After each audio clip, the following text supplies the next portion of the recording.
দুপুর শেষ বিকেল হয়েছে, অনেকের খাওয়া হয়নি। এক হচ্ছে খালি পেজ, আবার আমাকে বলা হলো বক্তৃতা দেওয়ার জন্য। বক্তৃতা মানে বক্তৃতা মানে তিতা বক্তকারী। This is really rigid, very difficult to listen bitter speech in empty stomach. খালি পেজে তিতা বক্তকারী শোনা যায় না। শোনা যায়?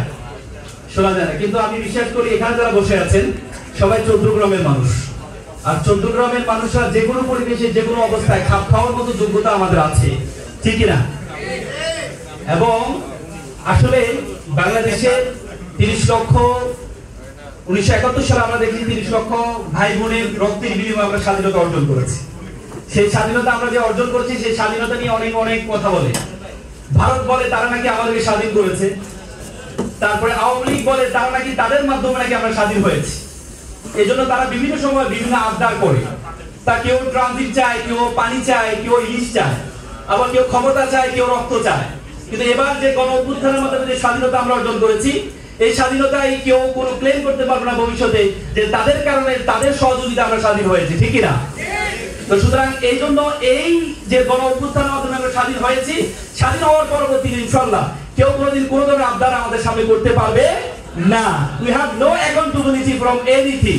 কোন জায়গাতে কোনো জবাব দিয়ে আওতায় নেই। তবে ভাইরা, এখানে যারা আমরা অনেক উচ্ছ্বাসিত আছি, উদ্বেলিত আছি, আমরা অনেক দিন শোষিত হয়েছি, কিন্তু এই যে এখন আমরা শাসকের অবস্থায় আছি, শোষণের অবস্থা থেকে শাসকের অবস্থায় দাঁড়িয়ে যদি আমাদের আচরণে যদি ভবিষ্যৎ পূর্বের থেকে যদি কোনো পরিবর্তন হয়, তাহলে মনে করতে হবে এই শাসনের অবস্থা আমাদের বেশি দিন টিকবে না।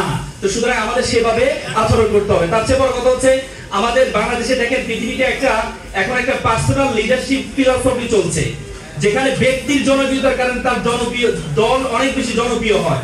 সেখানে ডাক্তার সৈয়দ আব্দুল্লাহ মাহমুদ তাহেরের মতো ব্যক্তি আমাদের চৌদ্দগ্রামে আছে এবং আমাদের দেশে আছে। আপনারা যদি নেবারিং ভারতের দিকে তাকান, ভারতের মোদী কিন্তু কোন দলের প্রধান না, দলের প্রধান না হয়েও বিজেপির প্রধানমন্ত্রী এবং 3 ট্রামের প্রধানমন্ত্রী। ভারতে যদি আপনি যান, আপনি কখনো দেখবেন না তারা বিজেপি সরকার বলে না, তারা বলে মোদী সরকার।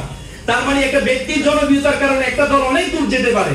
তো সুতরাং ডাক্তার সৈয়দ আব্দুল্লাহ মাহমুদ তাহেরের জনপ্রিয়তার মাধ্যমে এবং ডাক্তার শফিকুর রহমানের জনপ্রিয়তার মাধ্যমে আমাদের দেশ এবং আমাদের দল অনেক দূর যেতে পারবে ইনশাআল্লাহ। তো সুতরাং আমি আর কথা বলবো না, যেহেতু এখানে অনেকেই এখানে যারা বসে আছেন প্রত্যেকে কথা বলার যোগ্যতা আছে। তার চেয়ে বড় কথা হচ্ছে যে স্বাধীনতা আমরা অর্জন করেছি, যে স্বাধীনতা আমাদের ছাত্র সমাজ জীবন দিয়েছে, জীবন দিয়ে যে ছাত্র সমাজের স্লোগানে ছিল বুকের মধ্যে অনেক ধর, বুক পেতেছি গুলি কর। যে ছাত্র সমাজ এমন স্লোগান দিতে পারে, এই জাতিকে ছাত্র সমাজকে দমিয়ে রাখা করা যাবে না।